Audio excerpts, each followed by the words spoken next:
আসসালামু আলাইকুম। পবিত্র জুমাবার উপলক্ষে আমি আজকে আপনাদেরকে তিনটি কথা বলবো। সে কথাগুলা অবশ্যই শিক্ষণীয় কথা, মূল্যবান কথা।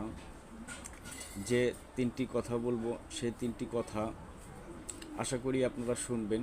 যে ভুলগুলা আমরা করে থাকি, প্রথম নম্বর হলো রাগ মানুষের ঈমানকে নষ্ট করে, হিংসা মানুষের নেক আমল ধ্বংস করে। তৃতীয় নাম্বার হলো আর মিথ্যা মানুষের হায়াত কমিয়ে আনে। সেটা আমার কথা না ভাই, হজরত মুহাম্মদ সাল্লাল্লাহু আলাইহি ওয়াসাল্লাম এই কথাটি বলেছেন এবং নিষেধাজ্ঞা দিয়েছেন।